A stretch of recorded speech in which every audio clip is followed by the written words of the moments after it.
জাপানের সাবেক প্রধানমন্ত্রী শিনজো আবেকে যেভাবে গুলি করা হয়েছে সেই মুহূর্ত ধরা পড়ল ক্যামেরায়, পাশাপাশি ধরা পড়ল সন্দেহভাজন বন্দুকধারী।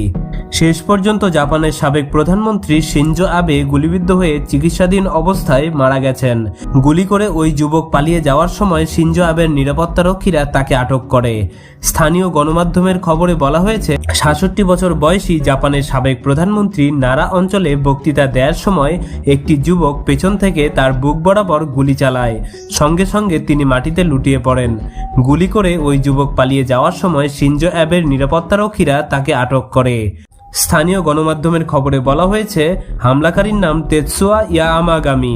তিনি ওই এলাকারই বাসিন্দা। ৪১ বছর বয়সী তেতসুয়া জাপানের সামুদ্রিক আত্মরক্ষা বাহিনীর সাবেক সদস্য বলে জানা গেছে। স্থানীয় গণমাধ্যমের বরাত দিয়ে জানা যায়, বক্তৃতা দেওয়ার সময় ওই হামলাকারী শিনজো আবের ঠিক পেছনেই দাঁড়িয়েছিলেন। অ্যাবে বক্তব্য রাখার মধ্যে তার ওপর দুবার গুলি চালান তেতসুয়া। সঙ্গে সঙ্গে রাস্তার উপর পড়ে যান সাবেক প্রধানমন্ত্রী। গ্রেপ্তারকৃত তেতসুয়াকে এখনও নারানিশি পুলিশ স্টেশনে জিজ্ঞাসাবাদ করা হচ্ছে। হামলাকারী পুলিশকে জানিয়েছে হত্যার উদ্দেশ্যেই তিনি অ্যাবের ওপর গুলি চালিয়েছেন। প্রতিরক্ষা সূত্র জানিয়েছে, ৩ বছর মেরিটাইম সেলফ ডিফেন্স ফোর্সে কাজ করেছেন তেতসুয়া। ২০০৫ সাল পর্যন্ত সেখানে কর্মরত ছিলেন তিনি। প্রাথমিক জিজ্ঞাসাবাদে তেতসুয়া পুলিশকে জানিয়েছেন তিনি সাবেক প্রধানমন্ত্রীর উপর নাখোশ ছিলেন, এজন্য তাকে হত্যার চেষ্টা করেছিলেন।